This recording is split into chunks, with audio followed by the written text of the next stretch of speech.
Howdy folks, today's Camera Shake episode is a bit special. This week, I visited London's renowned portrait and headshot maestro Ivan Weiss at his brand new central London studio. We'll have a chat about his incredible portrait techniques and take a tour of the studio. So join me on location right after this. Oh wait, before we do that, make sure you hit that like and subscribe button. That would really help us out. Thank you so much.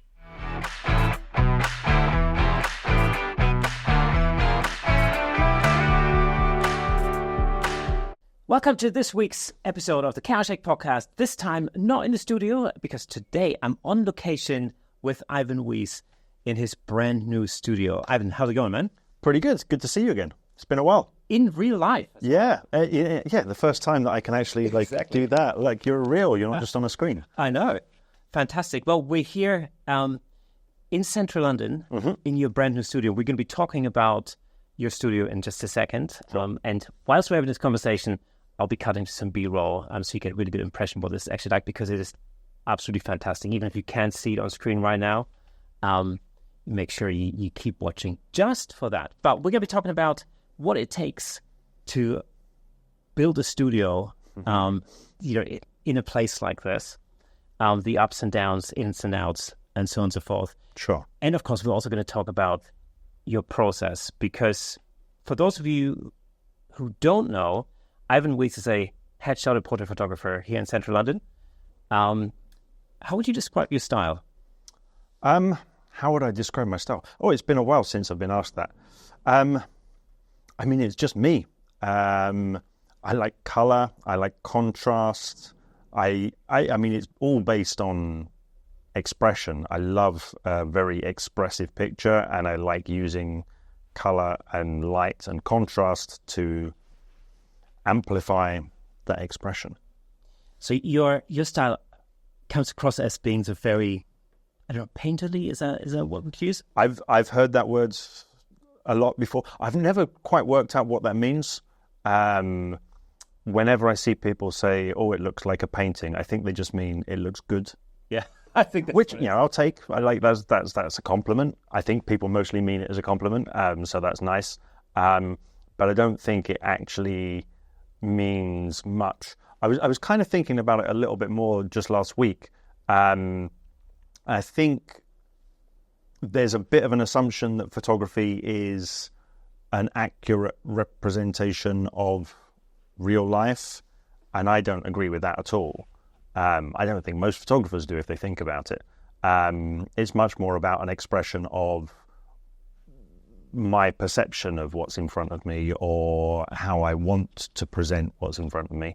So I think in that sense, my photographic approach is similar to that of a painter, because when you're painting, it's obvious you are, it's not a photocopy of what's in front of you. It goes through that process of interpretation of what you perceive and what you have the ability to recreate on the canvas. So there's a level of abstraction, which is what I think people are getting at when they say it looks like a painting. I always think of it as a hyper-realism where we to imprint our creative eye onto the image that we're taking, in a sense. Yeah. That's where that individualism really comes from, I think. Yeah, for me, it goes back, I think, to when I first started experimenting with photography when I was a kid, because my dad was a photographer, working with analog photography. There was that experience of seeing an image come up on a piece of paper in a tray of developer, and it being something quite magic and better than reality. And I think I still have that sense of wonder and excitement. I prefer looking at the pictures I've taken of the person rather than looking at the person. I think there's something extra in the picture it's not that it's not there in real life, but I think it's easier to kind of direct the viewer towards it in the picture than in real life. In real life, you're distracted by movement and words and what the person's doing and how they're interacting with you. Whereas when you have a picture, then it's purely there isn't that interaction. You can observe them the way that you want to, rather than being directed by them to see a certain side of them or pay attention to a certain thing. Yeah, there's also sort of a degree of sort of visual aesthetics that comes into that. I love watching movies from the 50s. I love that color, that sort of aesthetic in a sense. And I often think like, I think I used to think when I was a kid, I used to think that the world actually looked like that. Yeah. Back in the 50s. Just like my daughter always thinks that back in the 1920s, life was black and white. Yes. Basically, because that's the kind of impression that we have of that time. And I find that what I really always admire with photographers and with artists in general is, when that aesthetic becomes recognizable as somebody's individual work. Do you think that your dad's influence, within analog photography has had a major impact on your aesthetic? For sure. I mean, I think the way that influence works is quite straightforward. What you consume is going to shape what you produce. There's no question. It's not 2 + 2 = 4, but certainly, the raw material that goes in is going to, in large part, shape the product that comes out. So, I mean, the things that I can obviously point to when I work in black and white, I love black and white. I don't do grays. I like really, really strong contrast in my black and white work. I think that comes from him. And the 10:8 aspect ratio, that was just, what he worked in, and it just feels natural to me. I rarely produce pictures in anything other than a 4x5 or 5x4. Unless I'm doing a very widescreen, and then it's 16x10, which is just two 10x8 shoved together. So, sure, yeah. I recently cropped something as a 5x7 for the first time ever, and I thought, this is actually the first time my creative eye thinks that looks better on this particular shot. Right. But I was still hesitant to deliver it like that. Yeah, I mean, there are obviously cases, if you're shooting full-length shots, for the most part, if the intention is, just to record what the person looks like, then a taller aspect ratio is going to make much more sense. But in terms of creative production, 4x5 with plenty of negative space is by far my preferred aspect ratio. It just looks right to me, and I think that comes from having been, having consumed lots and lots of pictures in that aspect ratio from a very young age. Is there something? Is there like a commercial driver with that aspect ratio?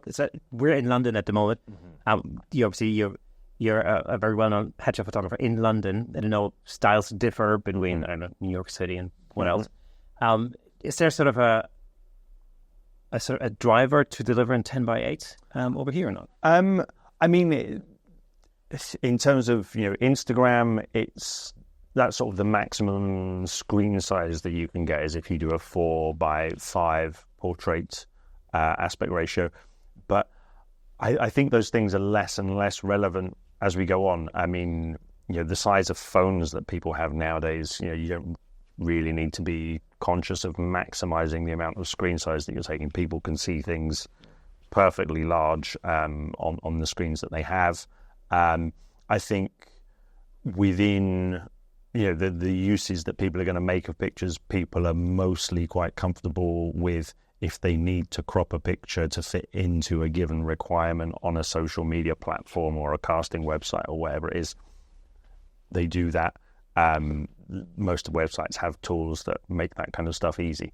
So, I mean, I don't think it's a bad thing commercially, but that certainly is not my consideration. It's, what looks good to me. I want to deliver a picture that looks good to me.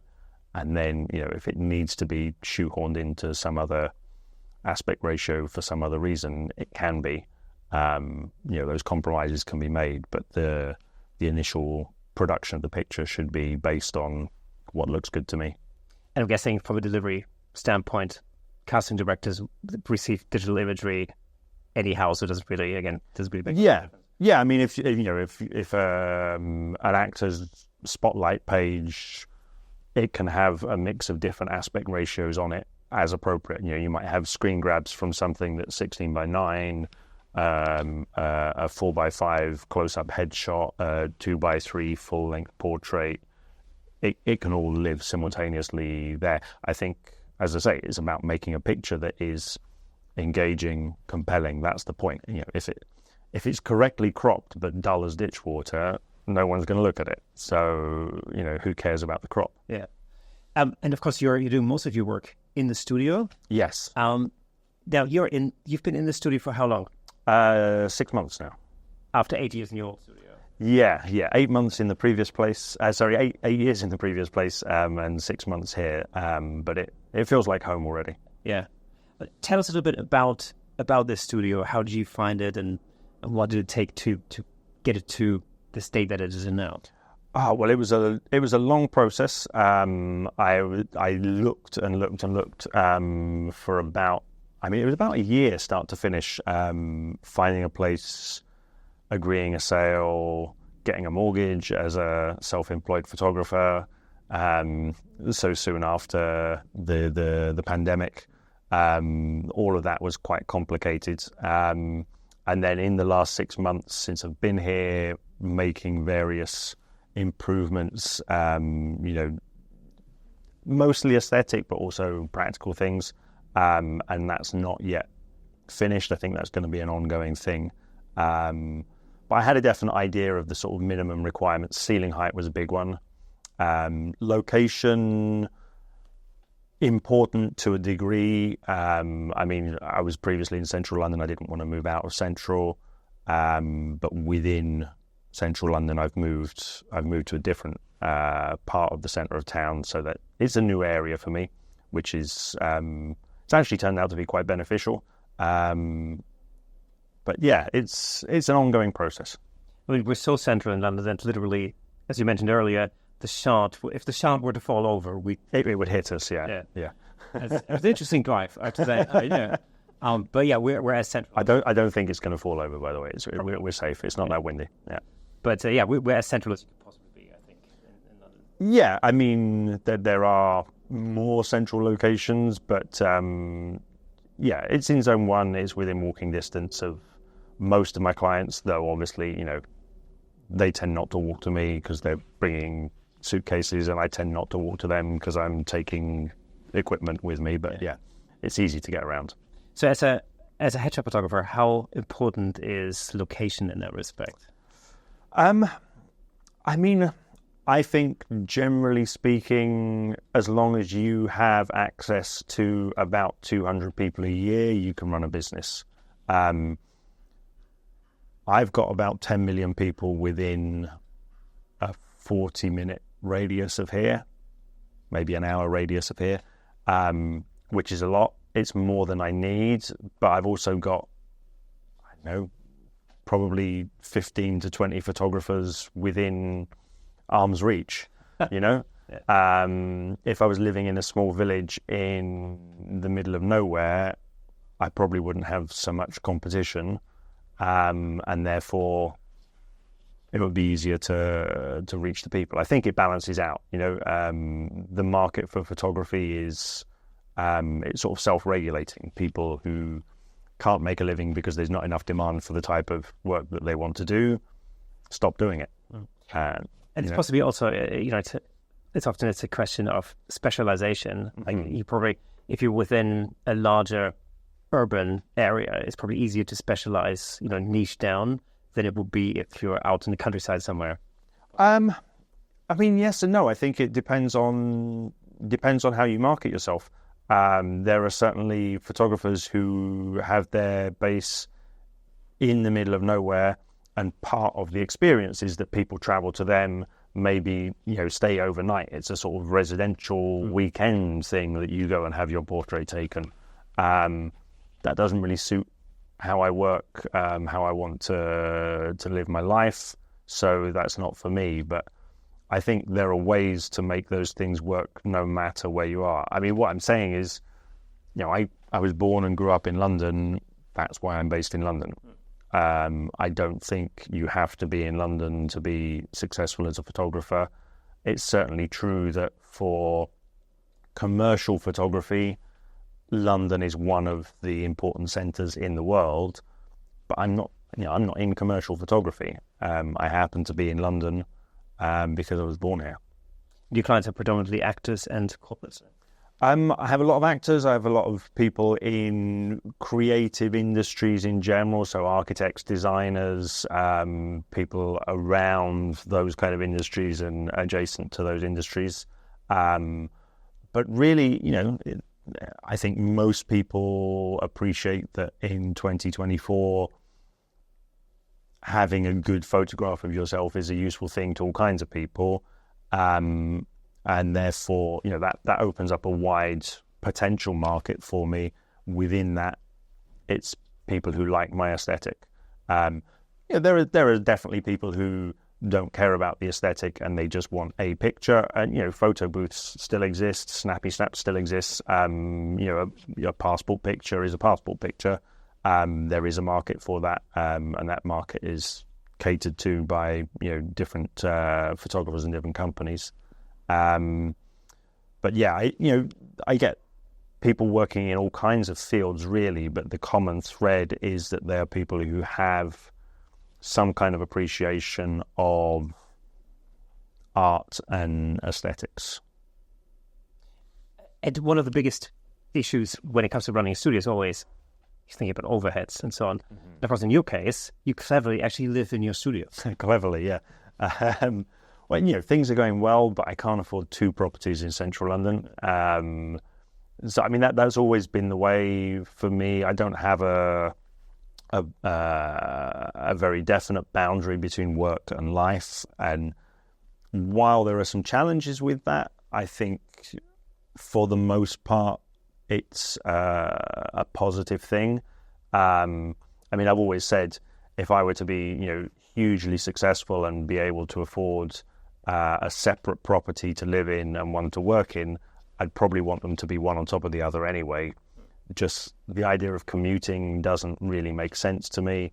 And I don't really want to have to, decide, okay, I'm going to work now, and that then needs to be, if I'm there for less than an hour, it doesn't make sense because of the journey time. So, whereas as it is currently, I can stop working for 10 minutes and put on a load of washing, or, make the beds or do the hoovering, and then come back to work. And it's all a bit kind of mixed in together, which suits the way that I like to live and the way that I like to work.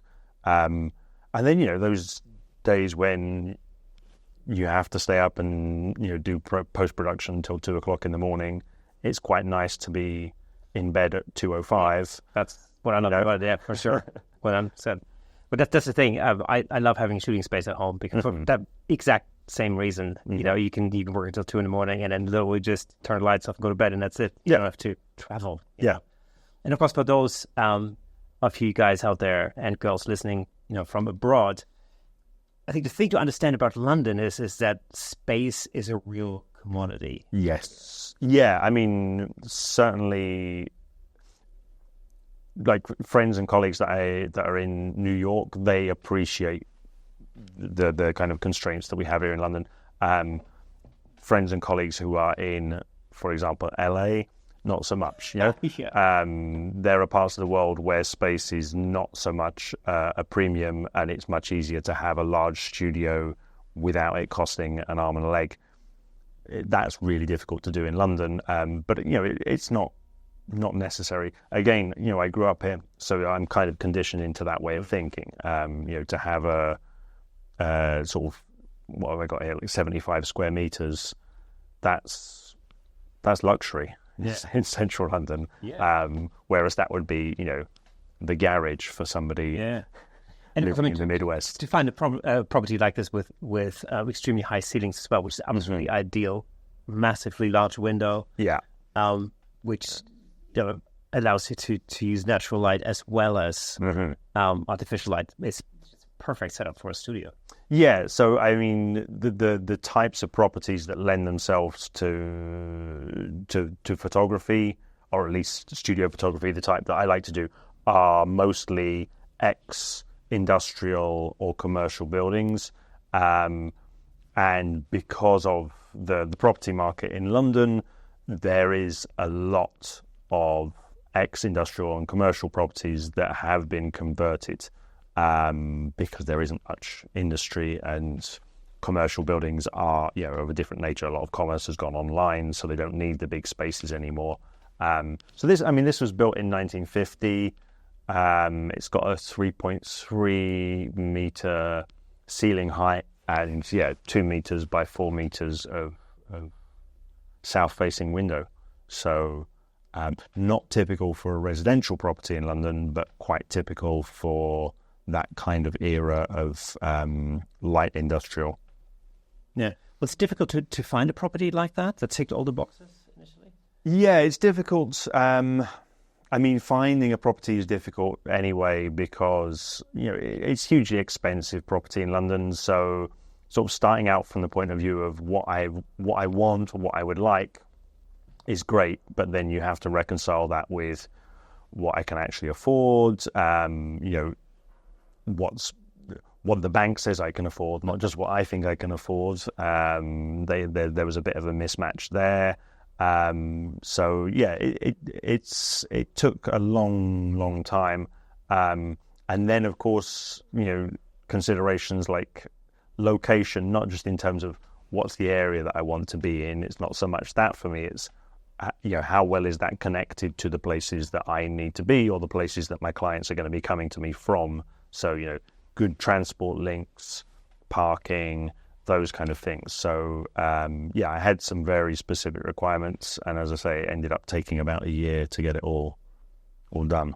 Because that's very important. It's making sure that your property actually links up with infrastructure. Because if you're somewhere where clients can't get to, then it's not going to make any sense. Yeah, I mean, again, that comes back to your kind of business model. If you're running that kind of destination type studio, you need car parking because people are going to drive to you, or maybe you provide some kind of transport. I don't know, you go and meet them at the nearest station and you drive them. There are people that do that. For me, the majority of my clients arrive by public transport or taxi, so it needs to be, if they're coming by taxi, not too far from where they're getting in the taxi, so that it's not hugely expensive. And I've got London Bridge Station around the corner, so it's fairly well served for public transport links. Because London is one of those cities where property is so expensive that a lot of headshot photographers pretty much exclusively shoot outdoors as well. Yeah, well, I mean, there are people that shoot outdoors. I think that's a bold choice in London because the weather is changeable. I mean, I've never really understood that choice. For headshot photography, you don't need a huge space, and I think I would much rather, from the very beginning, I'd much rather work in a more restricted space within the place that I'm living than be constrained by the weather. Some people like doing outdoor photography. Yeah. Let's talk about your process a little bit, because we've spoken on the podcast before.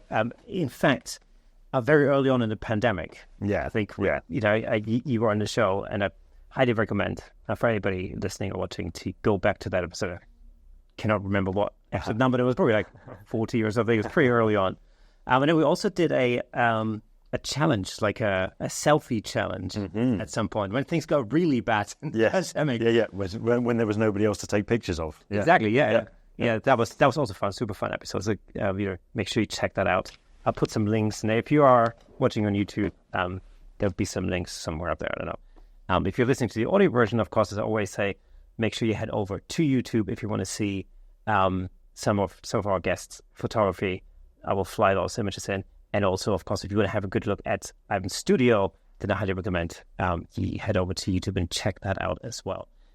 Hey, let me just jump in real quick to tell you about the amazing sponsor of this episode, Platypod. Platypod offers innovative camera support systems designed to unleash your creativity. With their stable, versatile, and portable solutions, you can capture stunning shots like never before. And I'm not just saying that. As the host of the Camera Shake podcast, I can personally vouch for Platypod's incredible products. They've become an integral part of the show. In fact, I'm surrounded by various Platypod products holding up lights, cameras, microphones, and so on. It's really helped to transform the way I make the show and the way I shoot at home, in the studio, and on location. But don't just take my word for it. Explore Platypod's website at www.platypod.com to discover their range of products, including the Platypod Extreme, Platypod tripod heads, and the brand new handle, of course. Make sure to follow Platypod on Instagram and Facebook at Platypod Tripods for exclusive updates, tips, and giveaways.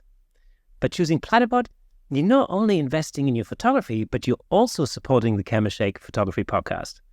Thanks again to Platypod, our amazing sponsor. Platypod, where innovation never sleeps. So let's talk about your process. What's a typical headshot session with Ivan Weiss like? So typically people book me through my website. No interaction necessarily beforehand. Maybe they shot me an email just to ask a few questions or whatever. But I generally don't know who the people are that are coming in until they're here. Over the years, I've kind of gone a bit back and forth on that. For a while, I would Google them, find out who they are, try and find out something about them. But I've realized that doesn't really do anything beneficial for me. So the person comes in and that's the first time I'm meeting them, first time I'm finding out anything about them. We'll sit down, we'll have a brief chat, try and ascertain what it is that's motivated them to book a session. There's usually a variety of reasons. One main driver that has a deadline, and then while I'm here, I would also like. I think that's true of most people. Then we'll go through and look at the wardrobe options that they brought with them. While we're doing that, I'm kind of sussing them out a bit. Just kind of working out, which side looks best for them, how they move, if their eyes are all over the place while they're talking, or if they're quite sort of intense and direct. Just getting a feel for their personality, their character. And then as we're looking through the wardrobe options, that sort of then kind of makes sense. I'm like, all right, okay, I can see you wearing this and behaving in this way and that in that way. And so through that process, I'm kind of putting together in my mind a kind of running order of what we're going to do in terms of the setups with lights and backdrops and maybe furniture and things as well. But then it's quite sort of free-flowing. Some people are very keen to kind of move quickly and get things done and see results. Some people are much more relaxed about kind of taking time in the process and spending maybe more time overall in the studio. And I just adapt to that. I think as much as it's important for me to understand which are my kind of best processes, which are the processes that get me to do my best work, it's also important to try and get an understanding of the subject as well, and what works, I would say, most effectively for them. So, with somebody who is kind of very sort of busy and maybe stressed and all the rest of it, it's not necessarily the case that getting them to relax is going to make the best picture of them. Maybe it's the case to actually sort of amplify that element of their personality, because it then kind of captures something that's a bit more authentic and true to them. Yeah, that's very interesting, actually. So yeah, there's that sort of decision all the time of does the frame look the way that I want it to look? Are the colors right? Is the light right? But also, is the mood right for the person? And so I'm kind of adapting and provoking and changing all of those things in a kind of constant flow all throughout the session. As we shoot, we go over to the monitor and look at what's coming in. So they're getting fairly instant feedback, and I can see from their reaction what they like, what they don't like, things that maybe they're sensitive to. You know, like for me, I'm like, yeah, don't get any light bouncing off of my receding hairline, forehead, you know. So I'm going to be shying away from light if you're taking a picture of me. So I'm trying to read those kind of things and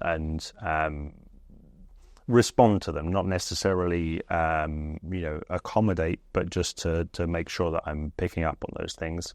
And then it just gets to a point sort of naturally, organically, where I can see that they feel they've got enough different images to choose from. Being on camera is hard work. Especially for people that don't do it very often.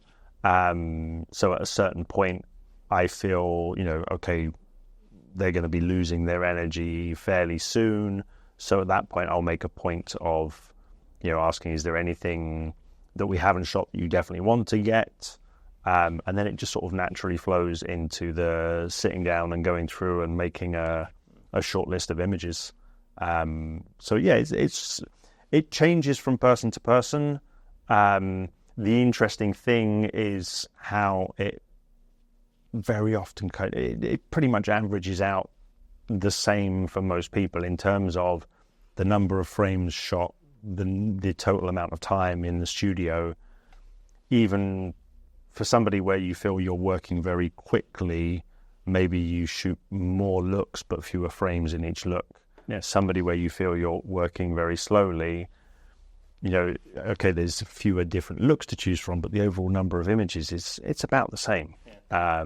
Without trying, without counting, it just kind of works out that way. And that's something I've learned from you, actually, from conversations with you in the past, which has also led to me changing my business model or the way that I run my sessions. A good few years ago, after we first spoke, is that the magic ingredient really is time, because that allows you to create that flow and respond to the tempo that the client is kind of acting to, almost. Yeah. And especially you mentioned the going back and forth to the screen and reviewing some of the images. That's something I've adopted from you as well, and that's that's something I find has made a major difference. Excellent. Because it really does help. It helps me in two ways. One, it helps the clients to actually just relax a little bit. You break them, you get them to shoot a little bit, then you get them to break out of that situation. We'll look at some images on the screen. They then actually often already get an idea as to what the images look like. Yeah. So they already, they're sort of more invested into what you're trying to produce.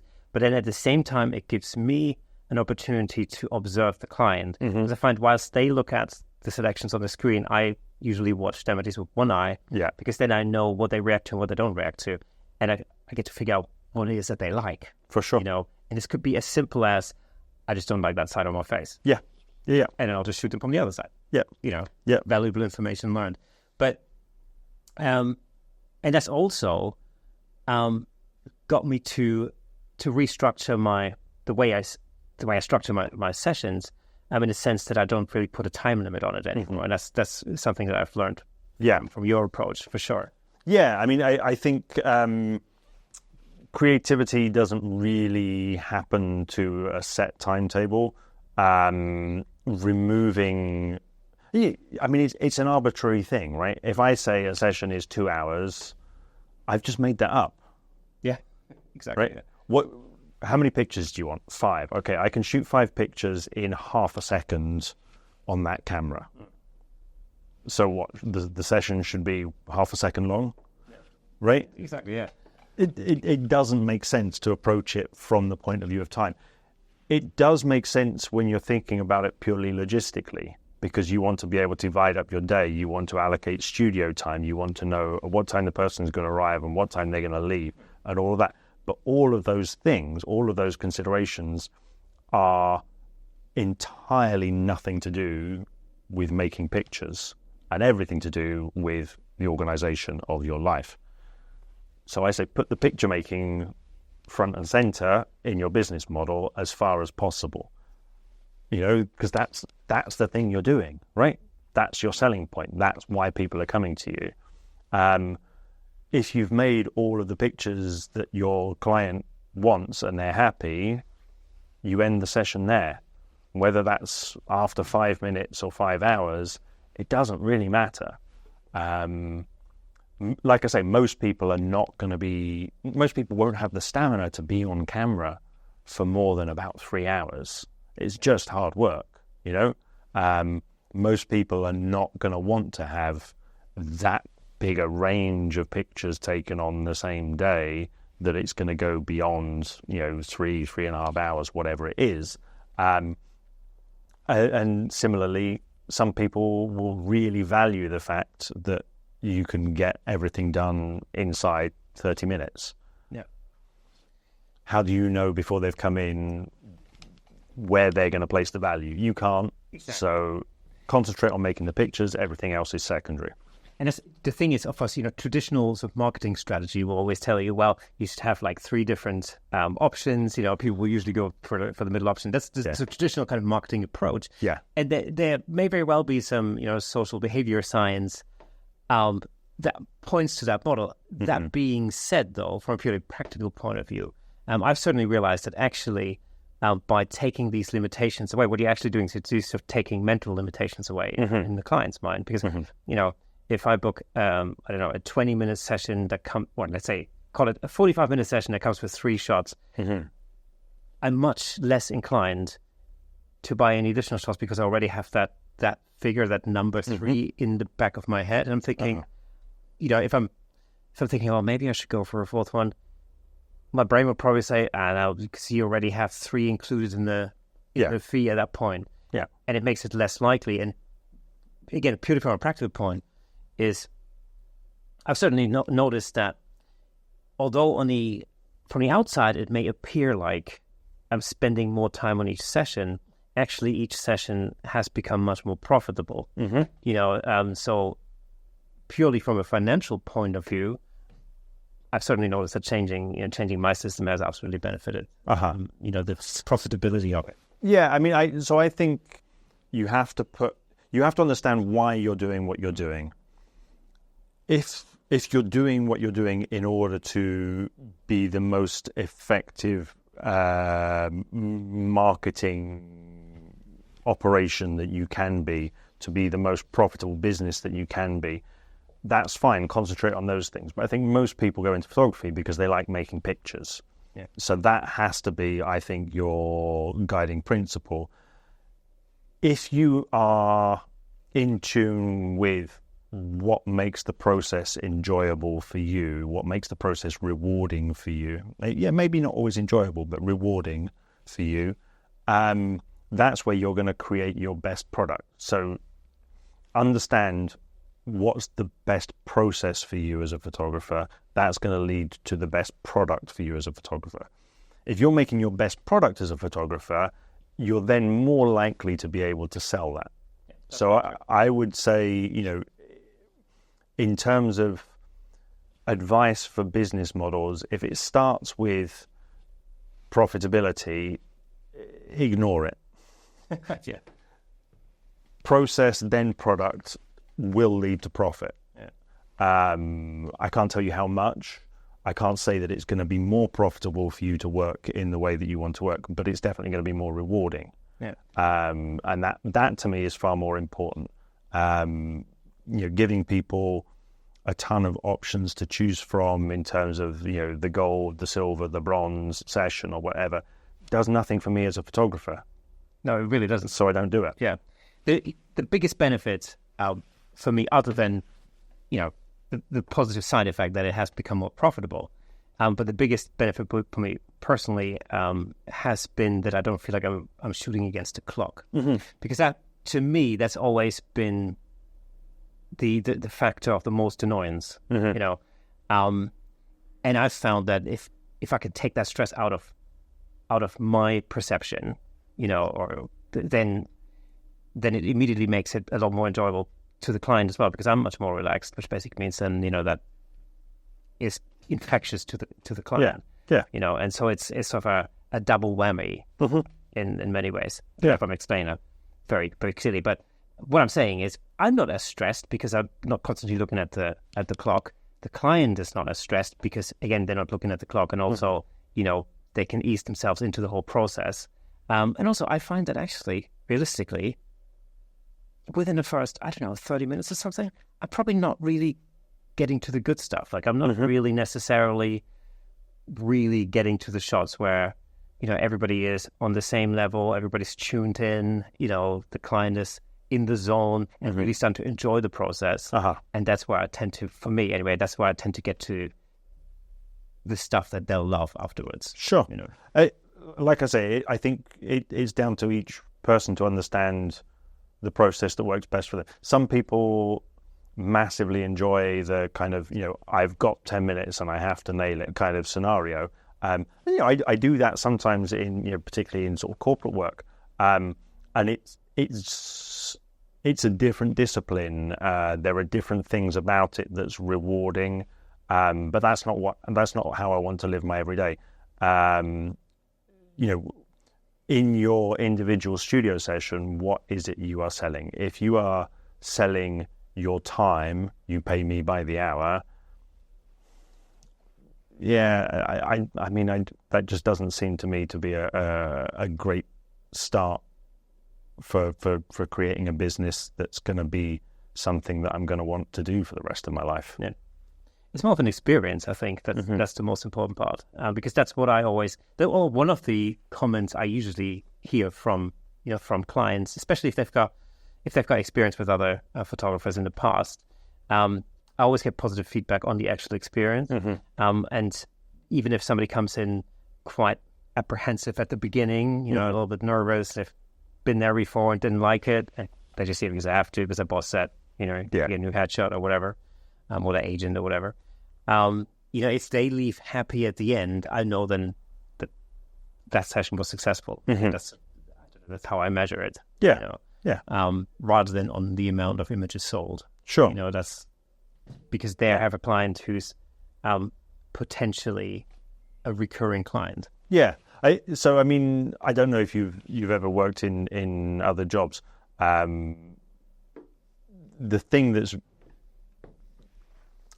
this is not unique to photography, but it's certainly something that's not widely available to most people. But as photographers, we have a job that allows us on a daily basis to get and experience actual real job satisfaction.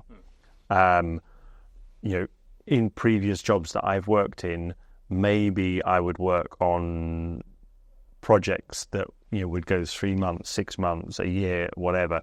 And you get a performance review, and you get a pay rise, and you get a bonus, and all of those nice things, but on a very slow timescale. Mostly it's turn up every day and do the work and then go home, you know.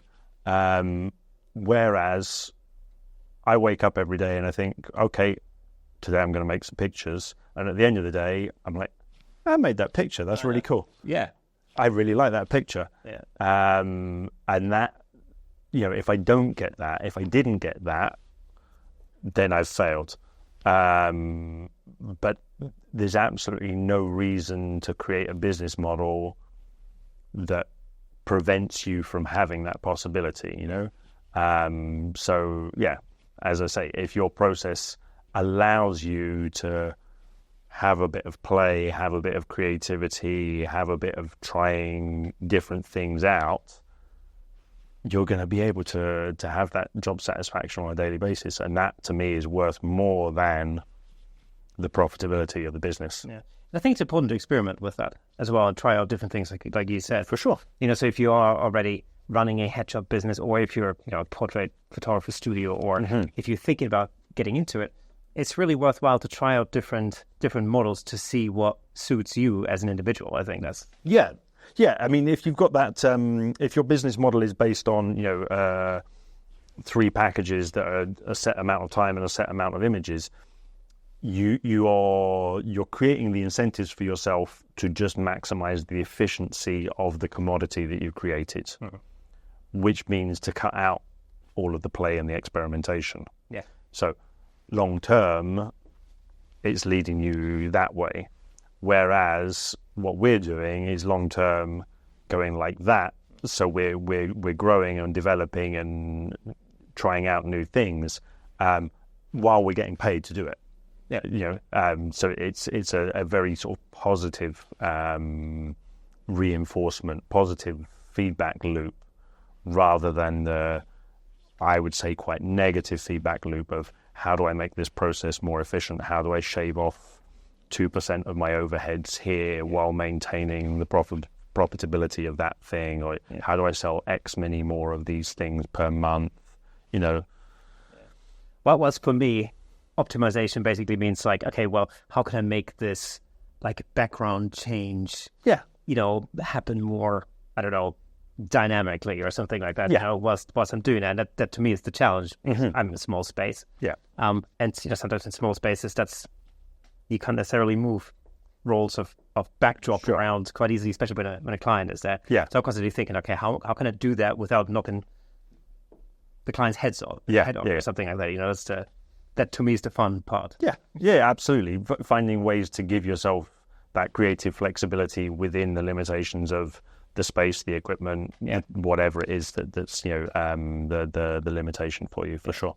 So I used to do this thing where I set up a white backdrop until I realized that the wall right next to it was actually white. So rather than doing that, I would just like swing around this way and shoot them that way.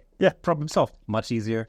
Takes no effort. That to me is always a fun, especially when you work in a small space. Yeah, absolutely. There are lots of things you can do to sort of maximize the flexibility of the space that you've got. I mean, like here, the curtains that I've had put in here, they do a number of different jobs. So that is a large window. It's south facing. A lot of light comes through it. So primary function of the curtains is to block out that light.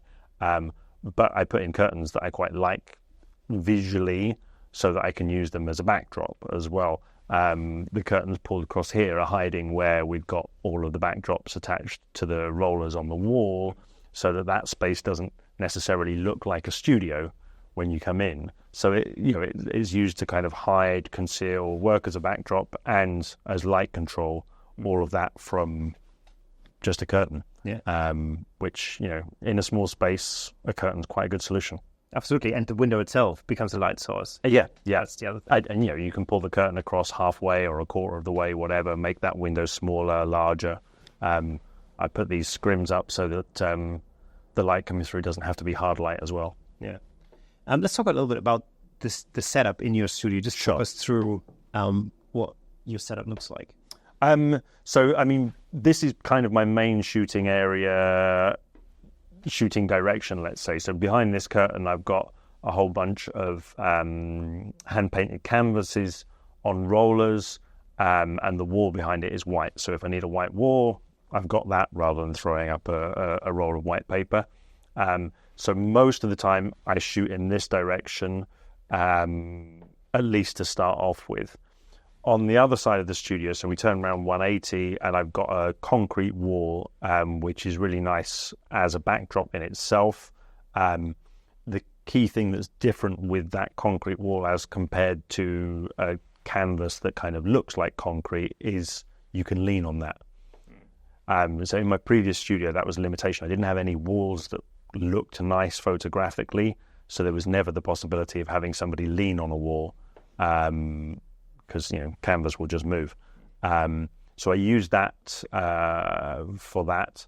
Then shooting in this direction, we've got the window and again the curtain here. So this is quite nice if you want something backlit, or just pulling the curtain across.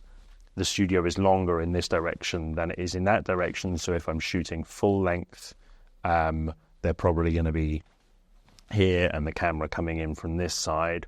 or 180 degrees round. Up there, I've got the yellow curtain that conceals off that end of the room there, so that can be used as a backdrop as well. And then, of course, I've got some auto poles, so if I want to, I can throw up another pole there and hang a canvas across that end of the room or this end of the room, so I've got the extra length to be able to shoot, let's say it's 4 people in a group portrait, full length, just about, I can squeeze in this direction. And then you're using a whole selection of different types of backdrops. Yeah, so the main big canvases are up on the rollers permanently on the wall, just because it's they're heavy. You don't really want to be swinging those around, especially with a massive window here.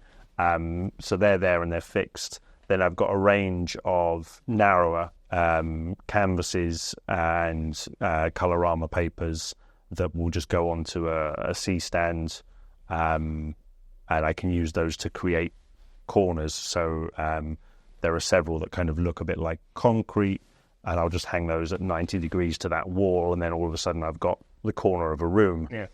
Or put them down on the floor. I mean, this is a nice floor in here. It's a reclaimed wood floor. But if I put a canvas on the floor, then it kind of looks more like a concrete floor, so it creates a different environment entirely.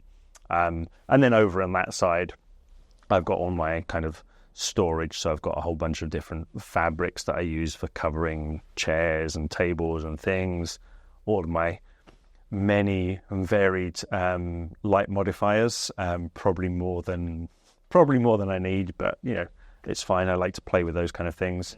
And then on this side of the room, I have the desk, that's on wheels, and it's a sit-stand desk. So when I'm working with a client, I bring it up to standing height so that we can view the pictures on the screen comfortably, and then take it back down to sitting height when we sit down to do the kind of review at the end of the session, or when I'm doing post-production here by myself. But I've put it on wheels so that it's not necessarily fixed to that position in the room. I can move it around anywhere, which I sometimes do when I'm coaching, or if I'm doing webcasts or whatever. I can move that around, and then I can give a different view of what I'm doing from the computer. So it's all quite flexible. The curtains, when they're out, they dominate the room, but then you slide them back and they're barely noticeable. The only thing that's really kind of fixed is that set of shelves there. Even that's put up on auto poles, so it wouldn't take much to move it. But there's nowhere else for that stuff to go. So that corner of the room is kind of the bit that doesn't move. Everything else is fairly flexible. These things are on wheels, that's on wheels, most of the stands are on wheels. It's all quite fluid and flexible. Yeah, that's the thing. It's like getting maximum flexibility in a space like this. Yeah. It's that thing there, for example, it's a little shelf, a little drawer unit, but I put it on wheels.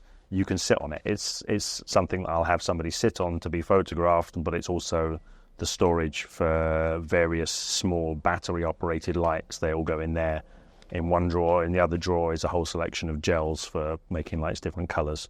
So it's doing, double duty. And it's nice height for a coffee table as well. So if I'm sitting on the sofa, that's where I put my coffee. Perfect. Now, talking about lights, take us through your kind of lighting technique. The lighting technique, I think, the number one principle is I like to use contrast. So light in itself doesn't really mean anything. Without having the contrast of light and dark, you're not creating anything. So because of that, I'm always very keenly aware of where I'm placing the edge of the light. Where does it transition from being illuminated to not being illuminated?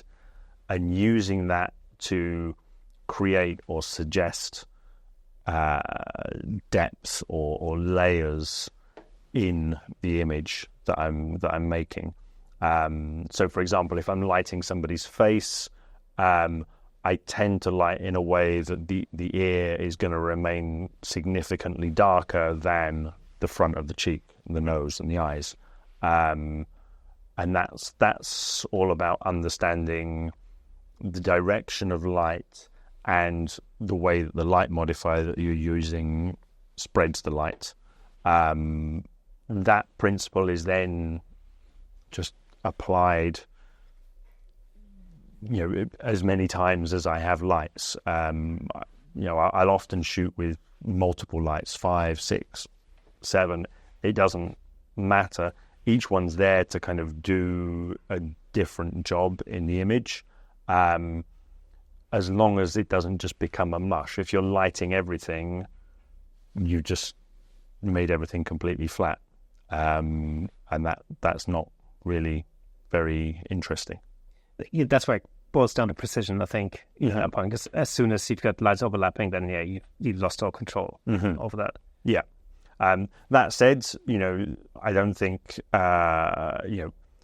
more lights doesn't make a better image, and conversely, being able to light with one light doesn't make a better image than being able to light with 3 lights. It's about what you want to do. Very often, a second or third light helps you solve some problems more efficiently than you would be able to, even though you could solve them using just one light. So why not, use what you have to hand and do it more efficiently? And also, it's always a matter of intent. I always think, because it really boils down to what your intention is. Like, for example, a good thing, I think that I hear a lot, especially in like sort of camera club discussions when it comes to portraiture and so forth, is separation from the background. And fair enough, it's a point. Like, let's say you have a dark background, you have somebody with very dark hair, you can put another light in there to separate it from the background. But the question is that really what you want to do at that point? Is that your intent? Because if it isn't, then a hairline isn't going to do you any good. Yes. I fully agree. There are lots of assumptions about things that you have to do to make a good image that, they're based on nothing really.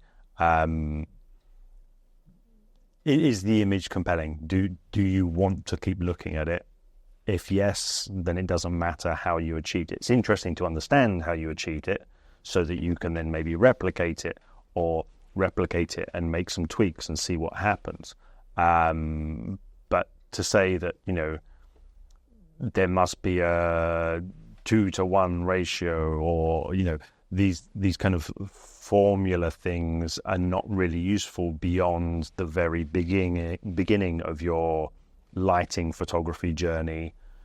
To understand that there is such a thing as a ratio and what that means is useful as a concept. Like, all right, this bit of the image is darker than that bit of the image. How much darker? Fine. But to kind of set rules about it is not helpful. So whenever I hear that, that kind of critique of, you need more light in there to separate from the background. Like, well, what? Only if you want them separate exactly from the background, right? Maybe it's quite nice that they're kind of in the background and it's just the illuminated part that's coming forward. Isn't that a nice Maybe you want to draw all the attention to the face, for example. Exactly. That's exactly it. It's very difficult to, like, you can come up with formulas to break down and explain the way that something has been created, so we understand how that actually came to pass, this particular image. But then whether that's a thing that you want to recreate is completely down to the individual photographer, what the intent is. That's the thing. And, in a corporate setting, for example, intent is super important because, my example is always, if you light the intern so he looks like the CEO, you immediately have a problem in that, in that company, basically. Yes, that's the thing. Having the ability to understand those kind of rules and formulas and apply them where appropriate is no bad thing. But I think that's again, if that's what you do as a photographer on a daily basis in all of your work, then it becomes that commodity. It's like, okay, this photographer will always give you a shot that's, key light from this side with a 3:1 ratio with a kit kit. Okay, well then I'll just get ChatGPT to do it for me. It's like it becomes so formulaic that you could program a computer.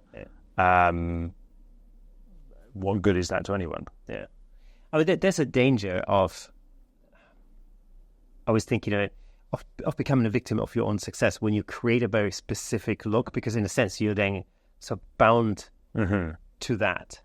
Well, yeah. I mean, I know of people who have created that trap for themselves. I mean, I find it fascinating, the mindset. It basically comes down to fear, which is understandable. It's surviving, making a living purely from your own ideas and ingenuity is a bit scary sometimes. And so is everything. But yeah, I know of a photographer who has a very recognizable style, and they feel very much constrained that is the work that they need to keep putting out, because that's what they're recognized for and that's what's paying the bills. And they feel very frustrated because there is a kind of desire to do more different work and experiment and grow and do other things, but they feel that they can't propose that as a kind of a commercial offering, because that's not what they're known for. I think that's an interesting kind of interesting prison to have built for yourself, isn't it? I can see how it happens, but to me the logical answer is if you created that style and that's been successful for you, well then you just keep creating, and you will continue to find an audience for it. It's not. I don't think it's as difficult as it needs to be. So it is a really interesting prison to build for yourself. Yeah. But at the same time, I always think that creatively, there's got to be a point where you start thinking about making other decisions. Yeah. I mean, again, it comes back to that thing of, if you understand the processes that work for you, you'll never run into that problem. I think that boxing yourself in comes from fixating on the product. So I've already said, don't fixate on the profitability, but also don't fixate on the product. Fixate on the process. If you continue to work on your process, you're always going to make a product that you find satisfying. And then if you're making a product that you find satisfying, you're likely to find people that are willing to pay for it, and therefore you'll make a profit. Probably. It's not guaranteed, but True, but and as you said, it's the process that's the important part, because that's really what's going to guarantee longevity as well. Yeah. That's the bit that you have to do every day. Yeah, exactly. That's the thing that you have to do when you get up in the morning. Yeah. And if that bit is not the bit that you're making, if that's not the thing that's guiding you, this is where I'm going to make improvements, this is where I'm going to make life better for myself, this is where I'm going to give myself more satisfaction, then you're kind of, by definition, going to be doing the opposite. And you may well end up, boxing yourself into your own little prison. And that's true for just about any creative art. I mean, it's exactly the same in music. Only last weekend I had a conversation with somebody who was like, oh, I don't understand how you could move from being a session musician into photography. I was like, well, it makes perfect sense to me, because the process is the same, and I love the process. You start with thin air, you go through a process, you come up with something tangible in the end, and that just happened, and that's the process that I like. And I would say, even in my previous life as a session musician, I wasn't necessarily that interested in the final outcome. I was much more interested in the process itself. Because that's the nature of doing sessions, is you finish one thing and literally the very next day you're on to the next thing, and then whatever you did yesterday is just of no consequence anymore. I think there's a very strong parallel there. You know, with my limited experience of being calling myself a musician might be overstating it, but many years ago, being in the studio with the rest of the band and jamming was definitely the thing that you could most readily do, like, every day. That was the exciting, rewarding part. The product that would come out of that is, over time, you would develop those improvised ideas into some kind of organized song, and then you would go and play those songs to a public. And then, of course, there are many examples of this. There are bands that create that little prison for themselves because they end up having to play the same songs over and over again that they don't even like anymore. Potentially decades. Yes, yeah. Exactly. Yeah. I mean, if everything goes well. But yeah, it's that same thing. It's the death of creativity because you've concentrated on the product or the profitability rather than the process. If you concentrate on the process, you will just keep inventing new songs, new sounds, new styles, genres, who knows what, you know, and that will be continually rewarding for you as a musician, and means that you'll, you know, in 30 years' time still want to get up in the morning and start playing. Talking about new things, what have you got coming up over the next few months? So I'm in the middle of planning a little bit of stuff on the education side. So I've shot a full-length video tutorial, which is going to be released sometime this summer. That's with the editors at the moment. I don't do video, so I've had somebody else do all the videography on that, and they're busy doing the editing for that. And then in October, I'm going to be in Lisbon teaching a workshop.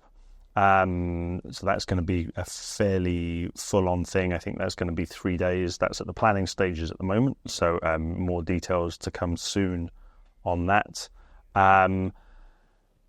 Those are the two major things. Everything else is kind of iterations of stuff that I've already got going on. There's some more DIY and improvement stuff to go on in the studio. Hopefully getting some double glazing in at some point. So that's going to be, I might see if I can make that coincide with me going away on holiday for a few days, because it's going to be a nightmare. And then, yeah, calendar's full with regular shoots. So I've never really had much seasonal variation. It seems to kind of even itself out for me at all times. So I don't anticipate, work dropping off in the summer or anything. So yeah, full schedule, shooting 5 times a week. Phenomenal. What kind of advice would you give to somebody who's maybe just starting out in a headshot game, or wants to get into that but needs to figure out how to accrue clients, for example? Mm-hmm.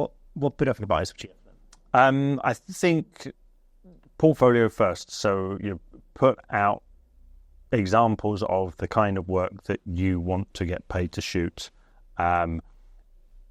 It's not a fixed idea. It changes over time, as we've discussed. But like right now, tomorrow, if someone were to pay you to take pictures, what type of pictures would you want them to pay you for? Not the other way around. Not what kind of pictures do I think I could get paid for? What kind of pictures do I want to get paid for? Put those out. Put those in front of as many people as you can. Use all of the free channels that are available to you. You know, social media, it takes time and it can be annoying, but it's free mostly. So just put out that work, put it in front of as many people as possible. Make sure that everybody in your life knows that's what you do and that's what you intend to do. The postman should know that you're a photographer, for example. They might not book you, but it's just like, if you haven't told somebody that you see walking past your house 2 or 3 times a week, then you're not getting the message out there. And yeah, as I say, if you're in a place where you have access to 200 people a year, that's really as complicated as it gets. Tell people what it is you offer, make sure everybody knows it, as long as what you're offering is not completely, so far out of people's conception of what photography could possibly be. You will find people that that are interested and want to hire you. Fantastic. And on that, Ivan, it's been an absolute pleasure. Thank you so much. Thank you very much. Okay, folks, that's it for today. It was awesome spending the day at Ivan's studio. And as always, before we go, let me just recommend another episode that I think you'll love. Check out episode 42, where Ivan, Nick, and I created unique selfies during the pandemic, which was super fun. I'm sure you'll love it. If you enjoy our content, consider supporting us on buymeacoffee.com/camerashake to help us continue creating and bringing you more exciting episodes. It really does mean the world to us. And for those of you who are listening to the audio version of this podcast, did you know that there's a fully fledged video version over on YouTube with plenty of examples of our guests' photography in full Technicolor? All you have to do is go over to YouTube, search for Camera Shake Podcast, and you'll be able to watch all past episodes on there. And if you're already on YouTube, drop us a comment, hit the like button, ring the bell, and share with your friends. Your engagement helps us reach a wider audience all over the world. Thank you for listening and watching, and remember, a new episode drops every Thursday. So make sure you mark that in your calendars. Until next time, keep shaking things up in the world of photography. See you next Thursday.